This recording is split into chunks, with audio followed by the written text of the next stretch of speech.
Namaste, everyone, and a warm welcome to all our viewers and listeners of this Ayurveda Day virtual event in Houston. And congratulations and greetings to the entire global Ayurveda community. I'm Dr. Mahadevan Sitaraman, founder and CEO of Ayush Global, a Houston based organization involved in promoting Ayurveda through Ayush Living. So, Ayurveda Day is a global initiative to promote and preserve the health science of Ayurveda. In 2019, we saw the global celebration of Ayurveda Day with enthusiastic participation from over 32 countries from around the world. And this year, this event is being celebrated on November 13th in over 75 countries worldwide. Ayurveda Day is celebrated on Dhanvantri Jayanti, the birth anniversary of Lord Dhanvantri. Ayurveda embodies the principle of natural and sustainable living, and this day is aimed to promote the UN WHO Sustainable Development Goal 3, which is to ensure healthy lives and promote well-being for all at all ages by raising awareness about the strong role that Ayurveda can play in the realization of these goals. So the Ayurveda Day initiative is being anchored by India Foundation Center for Public Diplomacy and Soft Power. And in Houston, this event is supported by the Consulate General of India, Houston, by the Ministry of Ayush, Government of India, and the Indian Council for Cultural Relations. In addition, Ayurveda doctors, students, enthusiasts, supporters from over 75 countries have confirmed their participation in supporting this event. So without further ado, I would like to introduce our speakers and our host. Firstly, it is my honor to welcome the Consul General of Houston, Sri Aseem Mahajan. Aseem Mahajan ji joined the Indian Foreign Service in 1998. Prior to assuming charge as Consul General of India in Houston in January 2020, he was Ambassador of India to the World Trade Organization, Geneva. In his earlier diplomatic assignments, he had served as the Deputy High Commission in Indian Mission in Kuala Lumpur and Dhaka, and as the Consul General of India in Osaka, Japan. He has also served in Indian missions in Tokyo and Laos. Now I request Sri Aseem Mahajan ji to say a few words. Pleasure to join all of you today on this celebration of the Ayurveda Day 2020. We are celebrating this day on the occasion of Dhanvantri Jayanti, the birthday of Lord Dhanvantri, who is the god of Ayurveda. Ayurveda in Sanskrit means the science of life, and Ayurvedic knowledge is believed to have originated in India thousands of years ago. At least it's one of the oldest known systems of traditional medicine. You know, the consulate covers 8 states in southern United States, and we have been doing a range of activities and events. I want to set out my opening remarks in 2-3 themes. Let me give you a brief overview of the Indo-US relations. As you know, both countries, as 2 vibrant democracies having open and multicultural societies, share close ties and are our natural partners. Our comprehensive strategic partnership is broad-based with growing engagement in all spheres. And we also have a very strong connect between India and this part of United States, which is manifest by the growing trade and investment, our cultural ties, our educational ties, and the people-to-people contact. We have a very vibrant Indo-American community residing in this part of United States who are also actively involved in strengthening relations between both countries. Ayurveda is perceived, as I mentioned in the beginning, as one of the most ancient and well-documented systems of medicine, which is equally relevant in modern times. It is a holistic approach, whether it is for healthy individuals or for managing diseases, and has now become widely available across the world. We have Charak, who are associated with Ayurveda as one of the principal contributors of Ayurveda. His book, the Charaka Samhita, is one of the 2 foundational texts of Ayurveda. Sushruta is again an Indian surgeon who was there thousands of years ago. And he is also one of the foundational texts, Sushruta Samhita, which is also regarded as a text on Ayurveda. This day, which we are celebrating today, is also aimed at promoting the Sustainable Development Goal 3, which is to ensure healthy lives and promote well-being for people of all ages by raising awareness about systems of medicine like Ayurveda, which can play a vital role in realization of this sustainable goal. Then the objectives, Mahadevan has briefly mentioned in the beginning, but let me list out the objectives of why we are celebrating the Ayurveda Day. One of the objectives, of course, is to focus on the strengths of Ayurveda, the benefits it brings, and which is the subject of our discussion today also. That what are the benefits of Ayurveda and how in our daily lives and in our way of living, how we can integrate Ayurveda in our lives. And secondly, as a system which is preventive, it is not just aimed at controlling diseases, but to reduce the burden of diseases which is a holistic approach to life. It includes other aspects of Indian tradition also, which includes yoga and meditation. And then to create awareness about this, which is centuries of collated knowledge and with so many benefits for everyone. Ayurveda basically has 3 principles, which mentions the types of energy or functional principles, as they call them, which are present in everyone and everything.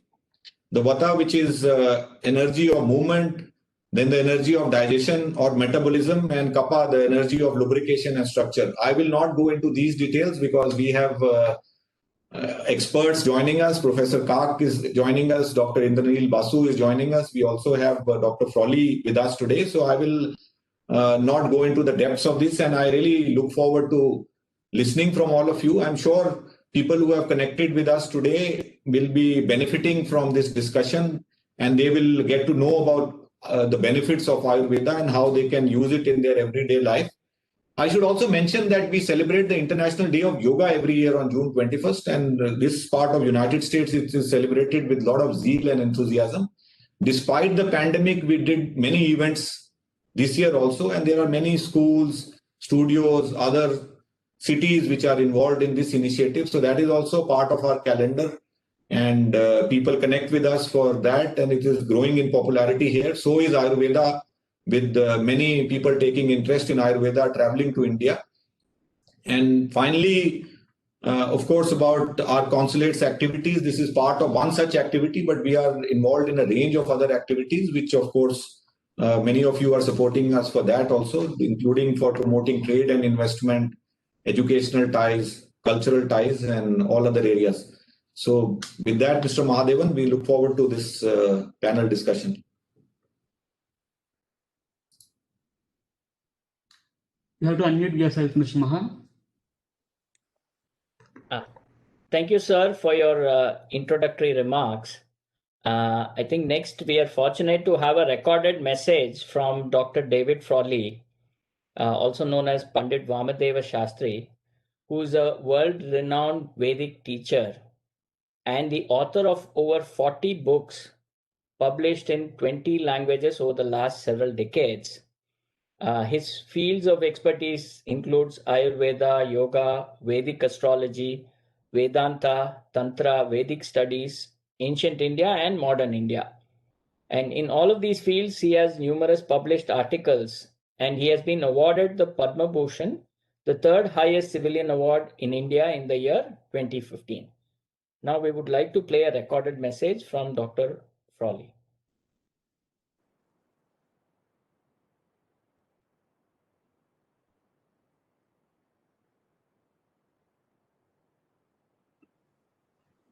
Namaste. I am Dr. David Frawley, joining you from the nearby state of New Mexico. I am happy to join you on International Ayurveda Day 2020 for the Consulate General of India, Houston, Government of India, Ministry of Ayush. Over the last few decades, we have witnessed a phenomenal expanse of Ayurveda globally in every continent, North America, South America, including Mexico, Venezuela, Colombia, Brazil, Argentina, Chile, North America to Canada, of course, all throughout Europe, extending into Eastern Europe and Russia, from UK and Ireland, into Africa, into the Middle East, throughout Asia, Southeast Asia, Australia, New Zealand, and also a renaissance in India itself. We now have numerous Ayurvedic books that you can find, Ayurvedic courses, Ayurvedic products, widely available throughout the United States and also throughout the Western world. The United States now has Ayurvedic clinics, schools, and practitioners that are widely available. And this also includes the states of Texas and, of course, New Mexico. I used to go to Texas quite a bit, particularly Houston, spreading Ayurveda and Vedic knowledge. Also Dallas, as far as Laredo. Not so much in recent years. I've been more active in India, and we have also been helpful in getting Ayurvedic courses in different languages, including Spanish as far as Russian. So this Ayurvedic renaissance has been widely going on. Presently, of course, there is some restriction for Ayurveda, as there is for all healing practices relative to the coronavirus pandemic.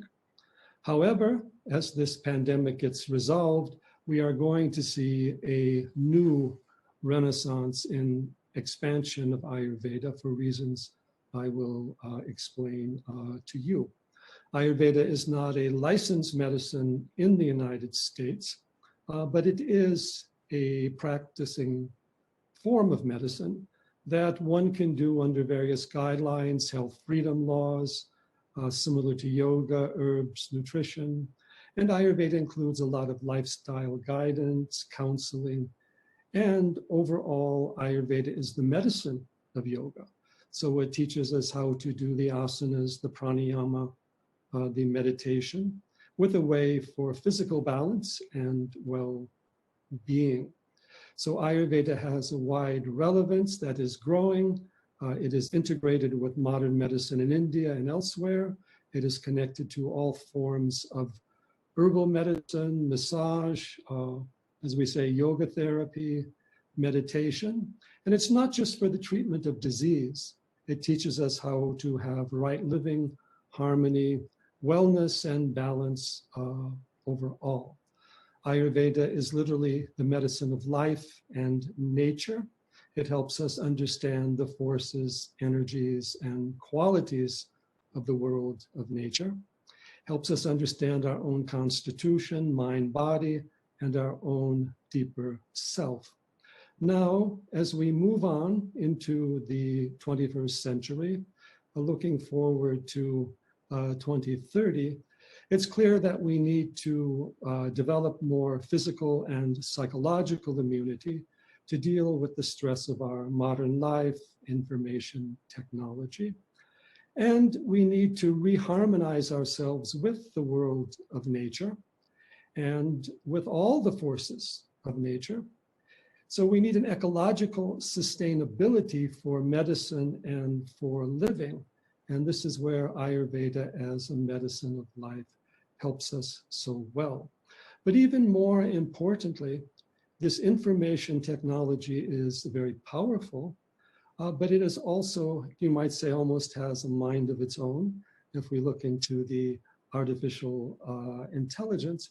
And we must remember that we as human beings must remain aware, conscious of who we are and what our place is in life. And this means that we should use the technology from a place of higher consciousness, universal consciousness, and universal prana. These are the deeper secrets that yoga and Ayurveda teach for us. So Ayurveda helps us develop the balanced state of body, senses, prana, and mind, so that we can use our technology from a point of inner awareness, harmony with all life, self-healing, not just simply relying on outer drugs, all the forces of nature. So Ayurveda has a wonderful future, can help enlighten humanity, can relieve suffering for everyone, physically and psychologically. We simply need to support it with greater strength and motivation. And that is what I encourage all of you to do, including, of course, the consulate here in Houston, the state of Texas, the United States, and the entire world. May we all flourish with Ayurveda. May we all be in harmony with the whole of life. May we be in harmony with our inner and outer nature, and may there be unity and peace for all. Namaste.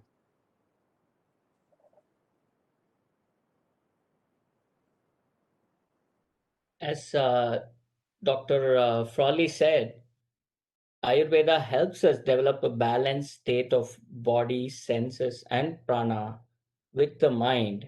And it also teaches us inner awareness, harmony with all life, self-healing, and balance with all the forces of nature. Now I would like to introduce our next panelist, Dr. Subhash Kak. Dr. Subhash Kak is the Regents Professor of Electrical and Computer Engineering at Oklahoma State University, Stillwater, and a member of the Indian Prime Minister's Science, Technology, and Innovation Advisory Council. Apart from technical work, he has written on Indian science, yoga, and art. Dr. Kak has published on the history of science, the philosophy of science, ancient astronomy, and the history of mathematics. In 2019, the Government of India awarded him with the Padma Shri, the fourth highest civilian award in India. And he has also written a chapter on Ayurveda in the Stanley Wolpert's Encyclopedia of India. Now I request Dr. Subhash Kak to say a few words. Thank you, Dr. Mahadevan, for your interview. I'm delighted to be a part of CTI Houston's celebration of Ayurveda Day. There are many reasons why Ayurveda is going to play an increasingly important role in well-being and health all over the world. And I'll just give 2 or 3 big reasons. The first reason is that allopathy, which by itself means treatment of symptoms, which of course is very important where the symptoms can be life-threatening or where the causation associated with the symptoms is known. But allopathy hasn't proven to be as successful in chronic illnesses. And we have a situation where in the United States, 18% of the gross national product is spent on medicine, and there are people who are wanting it to be even larger than this. When there are those who are saying that all that this has done to a great extent is introduction of more costly therapies without proven benefits, which keep on raising the costs higher and higher. Now, what Ayurveda does on the other hand, is first of all, epistemologically, it is superior to allopathy because epistemologically, which is from the perspective of the knowledge foundations of Ayurveda, it deals with 3 categories at one time, which according to mathematical logic is superior to analysis in 2 categories. The Council General already spoke about the 3 doshas, for example, and that 3 in itself can be a powerful idea which Ayurvedic practitioners can use to explain the foundation of the system to those who don't know the system very well. And then allopathy has no place for the mind. And we do know that the mind does play a great role in a person getting better. We also know that fake medicines like placebos seem to cure people in about 30 to 40% of the cases, and in some cases even more than that. In fact, even fake surgery, placebo surgery, where an incision is made and no actual surgery performed, seems in many cases to provide the same benefits as actual surgery. So all of these things need to be incorporated, and a lot of doctors in the West are aware that possibly these shortcomings of allopathy would be overcome by the holistic Ayurvedic system, which does include the mind and other deeper aspects of oneself, and which also have as a complementary side the whole practice of yoga, which is being recognized all over the world as something which does provide great benefit. So because of all of this, Ayurveda will definitely play an important role. But I think if I were to make a constructive suggestion here for those listeners in India, possibly what India also needs to do is take a leaf from the Chinese book on dealing with medicine, where they have created integrative medical centers where traditional Chinese medicine and modern allopathy is provided to the patients under the same roof. So I think in India, we need to do something similar so that Ayurveda is not just a stepchild. Ayurveda comes to occupy an exactly the same basis, and therefore, in doing so, get a prestige which would be very helpful in selling the Ayurveda story to people all over the world. So with this, I'll stop, and of course, we'll be coming on to discuss some of these points further in the panel discussion. Thank you very much, Dr. Mahadevan. Sure. Thank you, Dr. Kak. And let me move on to the next panelist, Dr. Indranil Basure. Dr. Basure is actually a staff cardiologist and interventional cardiac electrophysiologist at the Memphis VA Medical Center and an adjunct professor at the University of Memphis, Tennessee. He's also a visiting professor and head of integrative cardiology at All India Institute of Medical Sciences in Rishikesh. He's a physician by training, but has been practicing meditation since the age of 6. He's also been initiated in the Kriya Yoga tradition and a practitioner of Advaita Vedanta. He's also one of the 10 cardiologists to write in the world's first scientific statement on the use of meditation in the treatment of cardiovascular diseases on behalf of the American Heart Association. He's also the president of the American Academy for Yoga and Meditation. Now I request Dr. Indranil Basure to say a few words.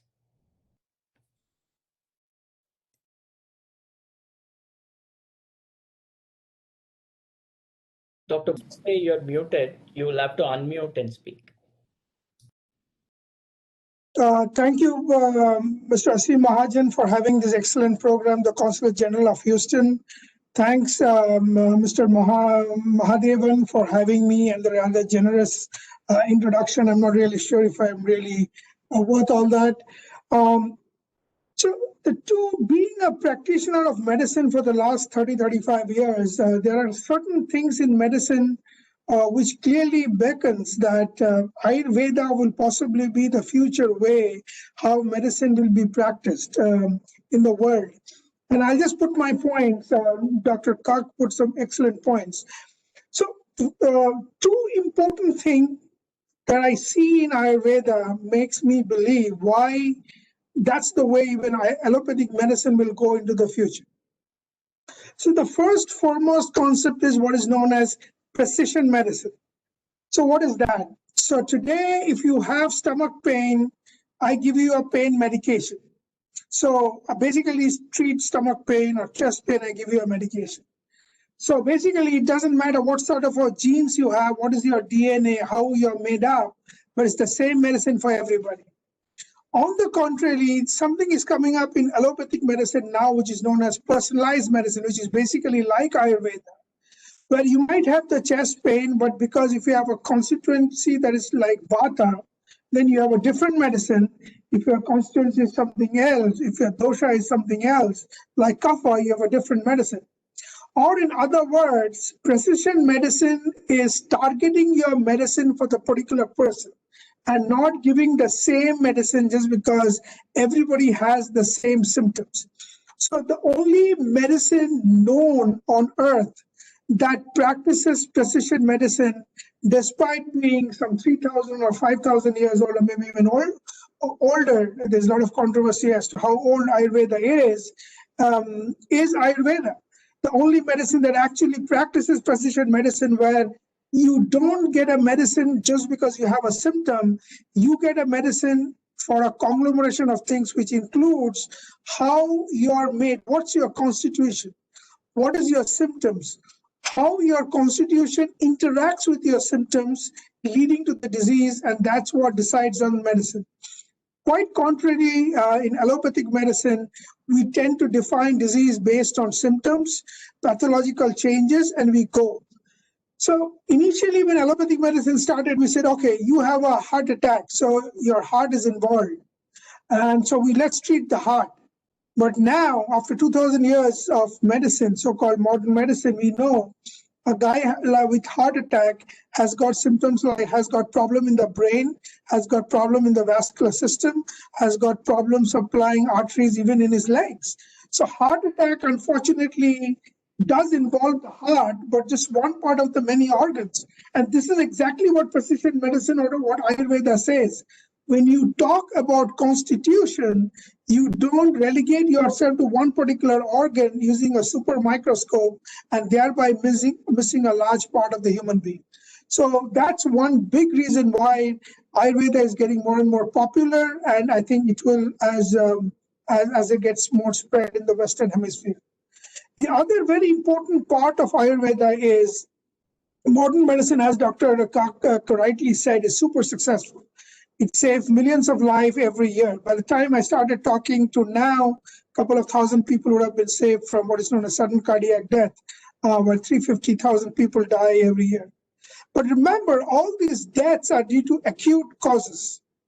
There's a large number of diseases, almost 70% of diseases in the Western Hemisphere, between 65 to 67% in country like India, which is known as non-communicable disease. And these non-communicable diseases, unfortunately, have not been successfully treated with allopathic medicine. Not only are we not successful, on the contrary, medicine has produced newer diseases because medicine have their side effects.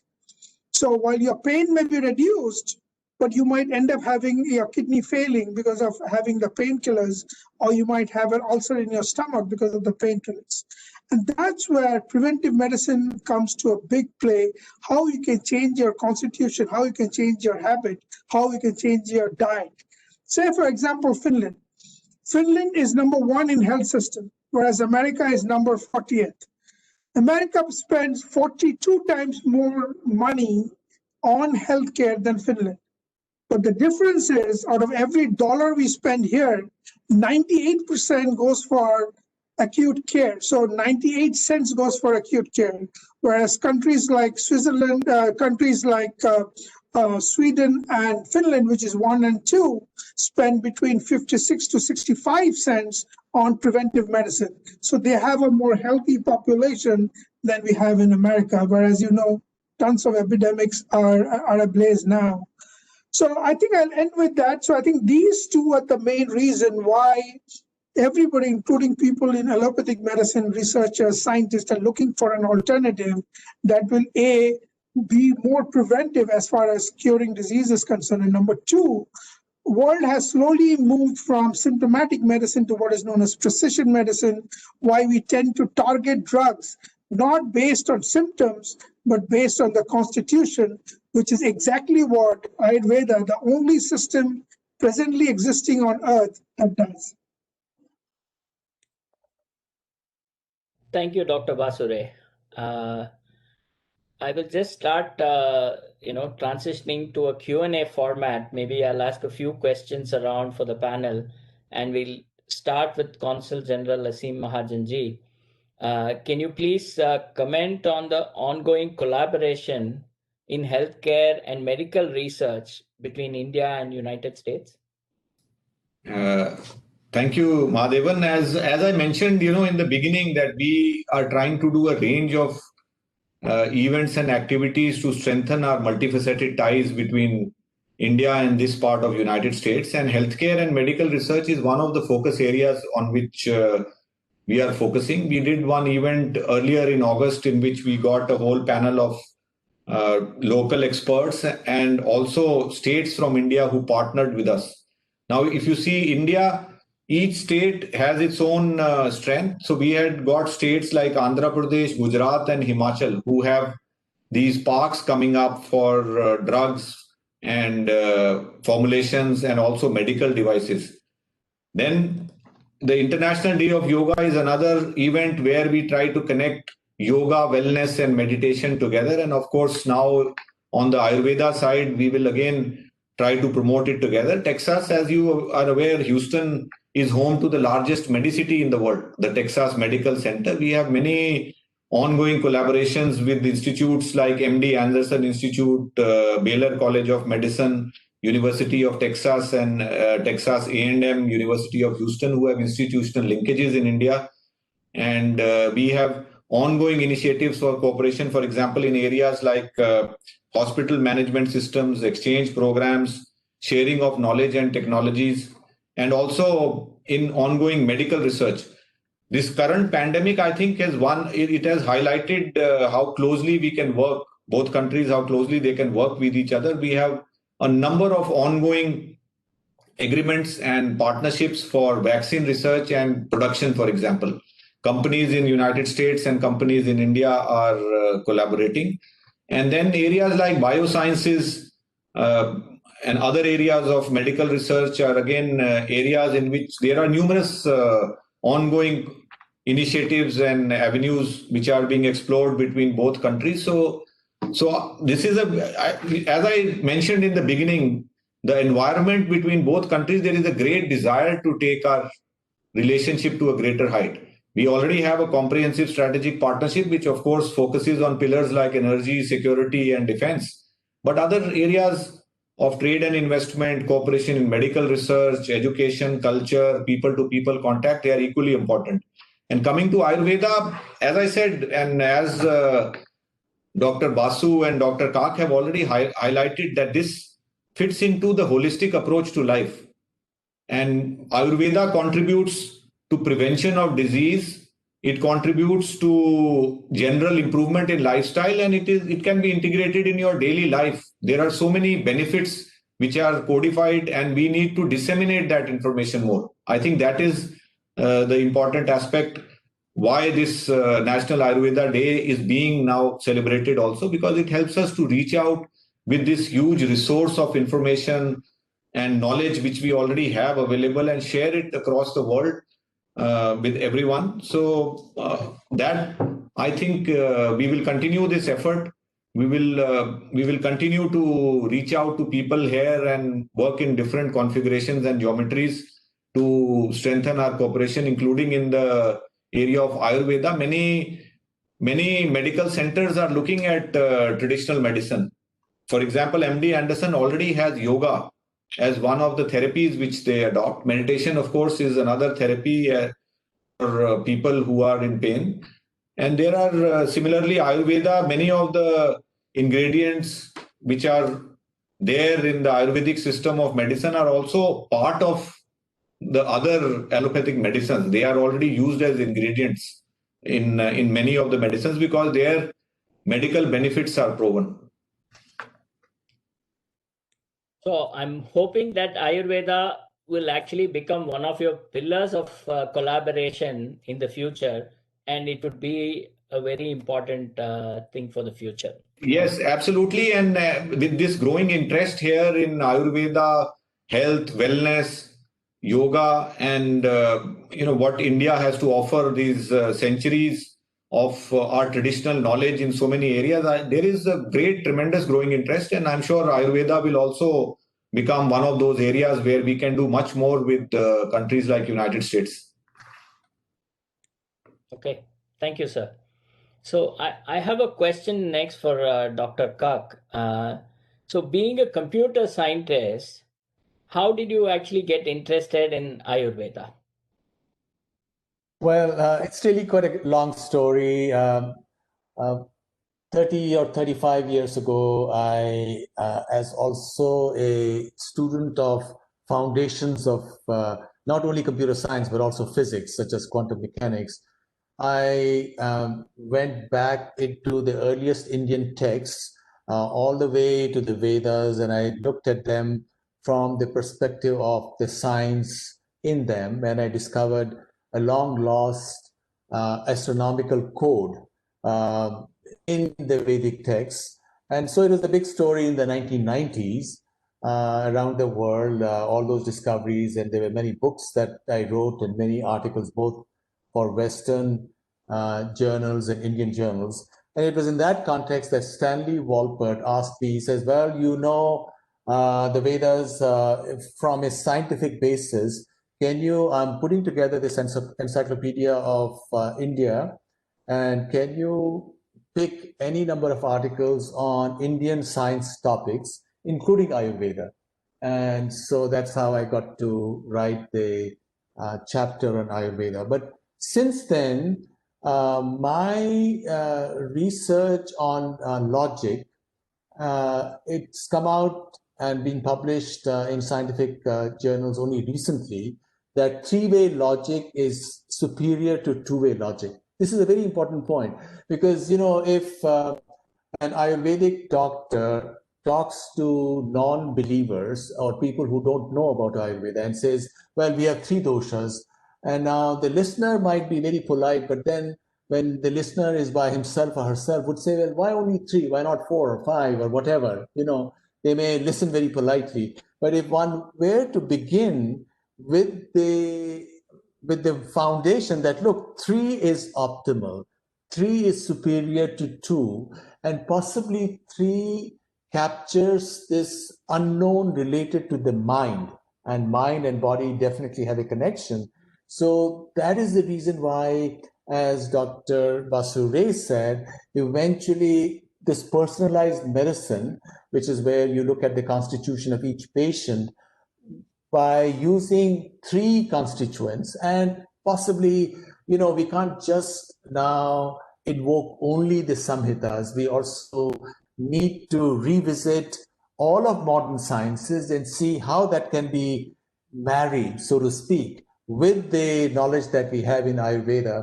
And therefore, you know, Ayurveda should be very ambitious. They should say, well, we don't want just to be a complement to allopathy.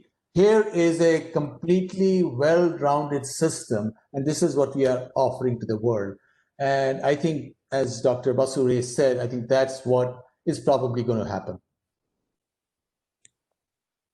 That's quite interesting, because all of us somehow serendipitously get involved with Ayurveda, even though we have different backgrounds. And that's the same with Dr. Basure as well. He's a practicing cardiologist, but he's very interested in Ayurveda, yoga, and meditation. So maybe I will ask him how he got involved in all of this. So you see, on the when I was a kid, I think I was in the 7th grade, I read a very interesting book. It's a famous book. It's called, by a guy called Fritjof Capra. The name of the book is The Tao of Physics. And so Fritjof Capra was, as Dr. Cox said, was one of the guys who was a particle physicist at the world's largest cyclotron, as you know, in Switzerland, in Geneva. And he played a role in a lot of subatomic developments and discovering a lot of particles. So in that book, he compares Hindu philosophy with the latest in science. So my interest came, how can we compare latest biology, molecular biology, with science? So unfortunately, during my time in India, things have changed a lot. You couldn't go into like studying genetics or stuff like that. I mean, there was no graduate courses in genetics. Now there are thousands of them. Well, and that's why I decided, okay, let me be a doctor. I can also heal people at the same time, try to find a balance between the two. So I always had the same question, that how did we come? Why do we exist? I mean, what is God? Is it true that the future is fixed, or do I have any role in the future? So all these things took me to some of the topmost gurus in my time. I went to the Shankaracharyas, I went to the president of the Ramakrishna Mission and asked him the same question, like, do you know who God is? Did you see God? Did you go into what in yoga or meditation we call samadhi? Did you ever go into samadhi? So some people said yes, some people said no, some people said we were close. But one thing everybody said, that is, and that's the root, and that's what even Buddha said, it doesn't matter if somebody else has gone or have not gone. Every individual has to go by himself and see what the truth is. So it's nothing that can be passed on from one person to the other. You go there and you find out what the truth is, because the truth for you is the truth for you. The truth for somebody else may be different. So that got me to look for a guru who practices meditation, who's a real guru. I started looking for my guru, and obviously I got my guru, who belongs to the Kriya Yoga, the famous Kriya Yoga lineage. As you know, after Vivekananda, the man who was responsible for spreading Hindu thoughts in America was Paramahansa Yogananda, one of the biggest names after Swami Vivekananda introduced the philosophy to the West. So my guru was his guru bhai, that is brother disciple, and I learned the techniques of Kriya Yoga, very powerful technique. The great thing about Kriya Yoga is you don't believe anything. There's no ritual. Like when I took the ritual, the process, I was asked if I believe in a particular God, and I said no, I don't believe in particular God. I believe in infinite. So I couldn't even believe that you could get so-called initiation into the infinite. So that's what it is, which we commonly don't understand, that the core of Hindu philosophy, as Dr. Kak said, he went into Hindu philosophical texts to find out the root of certain things in computer science, astrology, particle physics. And there are tons of Western scientists who has done them. If you read their book, Sean Carroll, I just read his book. He did the same thing. He wanted to understand. Einstein did the same. Einstein had hundreds of quotes from Gita and other things. Obviously, the guy who discovered atom bomb, Otto Hahn, bunch of these people. So unlike what we think, a lot of this philosophy is full of rituals. There's really very little rituals. We don't understand them, and we have converted them into ritual. They're actually science, which we still have to discover slowly. So that's how I got moved into understanding, try to understand life. What is the truth? Who are we? Are there other planets with life? Who is God? Why did he create an earth? So these questions started coming when I was a kid, and that's how it all started. Hey, well, that's a very interesting story and a long one. It must have taken you many years to kind of go through that journey. So, on the path of talking about science and philosophy, I want to ask Dr. Kak that, the strong voice from the medical community is that these Ayurveda based claims need to be substantiated through appropriate research and documentation. So, what are your thoughts on that, and how can we enable comprehensive research and documentation within Ayurveda? I endorse that position. In fact, there are some people in the Ayurvedic community who say, well, we have our whole history within the tradition, and we are sure that certain things work, and that's enough. I think that's really not enough. All of this needs to be done, double-blind experiments or whatever other experiments. Now, those experiments may be different from, or the cohorts of patients may be devised differently, but there should be justification, because as Dr. Basu Ray said, this is personalized medicine, and therefore that brings in a complicating factor. If you have a randomized study, you need to bring in that question as well. But given all those complications, I think the Ayurvedic community should give greater thought to this whole question of how to perform randomized tests in order to demonstrate that certain therapies work. And of course, the moment a certain therapy works, allopathy will take that. They'll say, okay, this is universal, so we're going to take that. It'll be a part of our medicine. Therefore, it's going to be an interesting issue. But still, I think what the Ayurvedic community needs to do, in addition to spending more energy on clinical research, but I think that is being done. A lot of clinical studies also show how yoga is helpful, and that's the reason why hospitals like MD Anderson and many, many more all across the world are using yoga as well on site in their hospitals. So I think what the community needs to do is to do this clinical work. Perhaps more monies need to be invested in such research. But at the same time, the Ayurvedic community needs to strengthen its narrative as far as its epistemology is concerned, and say that, look, this is how Ayurveda is more universal. It's not only personalized, it's also using three-way logic. It also uses the mind. So it has the capacity also to deal with cases where allopathy just puts it into a separate bin and says, this is all placebo. And they say, we can't explain it. Just because a patient was given a fake drug, or the patient believed that he was given a drug, even though it was just a sugar pill, he became well.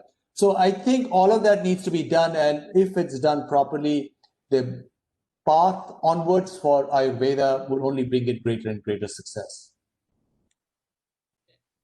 I completely agree with you, Dr. Karp, that the Ayurveda community needs to take control of the narrative and start focusing on this. But that said, Ayurveda is well on its way to becoming the next yoga, whatever that is. And even our Prime Minister Modi said that after yoga, the world will accept the benefits of Ayurveda. So I want to ask Dr. Basure, what does he think of that? What do you think of what Dr. Karp just said and what the Prime Minister is saying? What are your thoughts? I think the main thing is that it's important to understand, though Ayurveda is 3,000 to 5,000 years old, Ayurveda has to orient itself to modern science also, because it's both old as well as it's new. One of the reasons for yoga's success was, you have to understand, is there's been extensive research in yoga. So let me give you an example. When we wrote the guidelines for the American Heart Association almost 3 years back, I went through almost 4,000 journal articles, peer-reviewed journal articles. Even I couldn't believe that there could be so many articles on yoga and heart. I'm not talking about yoga articles on cancer or rheumatic heart disease or anything else. Just on heart, there are over 4,000 articles. Who did them? Most of them are not Indians. They have never been to India. They are Americans, German, for all over the world. They were just interested in yoga and they brought it to the science. Ayurveda needs the same thing. It's important to understand that a lot of Ayurvedic knowledge has been lost. Like Nalanda has been burnt. Nalanda, it seemed, burnt for 7 days. We do not know how much material was there in Nalanda that got burnt with the burning of Nalanda, which was one of the world's biggest university at that time. So there has been loss of a lot of material that was once upon a time the repository for the fundamentals of Ayurveda. So we have to rediscover them. And the way to do that is through using modern science. Like, what does the dosha mean? Does that mean they have a different genetic makeup? Does that mean that they have different chromosomal attitudes that make them different? Does that mean that the brain behaves differently? As we know now, for 2,000 years, medicine said that brain and body is completely different. And only few diseases are due to brain and body working together, and that's called psychosomatic illness. In the last 3 decades, things have completely changed. not even 180 degrees, but 360 degrees. We now know every second your body is telling things to the brain is listening and making changes, and every second brain is telling things to the body, and body is accordingly making changes. So brain and body are not getting connected only through nerves, which was believed to be the only mode of connection. Everything, there are thousands of chemicals released by the brain which affects the body. There are thousands of cells released by the body which enters the circulation inside the brain and passes information to the brain every second. So it is important to understand that Ayurveda needs to be reignited. The thoughts, the science has to be reignited based on modern knowledge. And given the background of Ayurveda, I think it will be easy. But as Dr. Kak said, people who are doing Ayurveda, they should come forward. And they should say that something that existed for 3,000 years, 5,000 years, cannot just be voodoo. There is science behind it. We may have lost the science. That doesn't mean there is no science.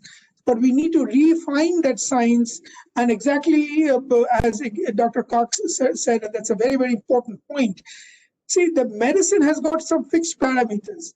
I might say something, you might say something, that doesn't matter. In modern medicine, what matters is what science says. In fact, science itself has changed a lot from what it was in the 17th, 18th century. Whatever the church said, that was medicine. And that got changed to something what medicine says, that is medicine, and nothing else is important. So same with Ayurveda. Ayurveda has to do more tests, open up the fundamentals, see the genetic makeup. For example, I know a couple of people in India are working on genomics. So how can Ayurvedic drug change your genetic makeup? That's what science is all about. And they have found the multiple drugs which can actually change your genetic constitution. So that's what is immediately required to make Ayurveda the drug of the future. And I think it will be one day, because that's the direction that it needs to go for the general well-being of the humanity in general, rather than Ayurveda itself. Also for humanity, we need a science that is more precision-based rather than symptom-based. In fact, to support what you're talking about, in fact, the global trends in health-seeking behavior show that, pluralistic choices are being exercised by people for fulfilling different health needs.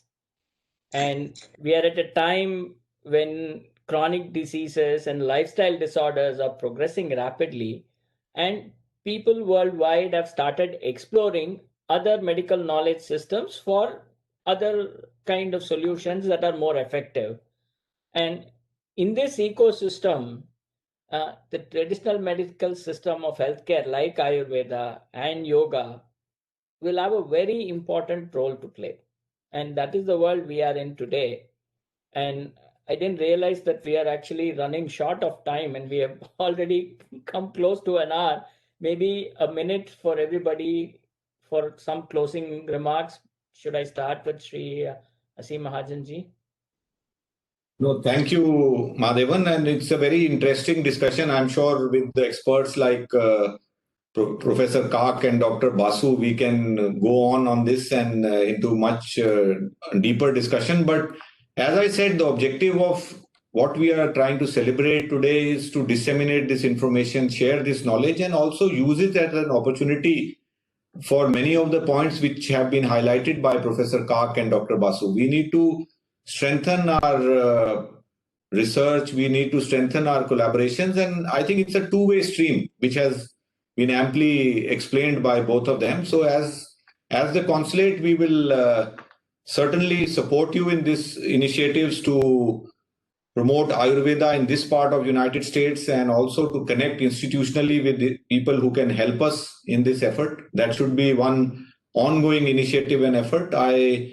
I should also mention that we will again maybe integrate this more holistically next year. We did it this year as well on the International Day of Yoga, which is again a great opportunity. Here we do more than 200 events on the IDY every year, and Ayurveda and meditation are definitely a part of this.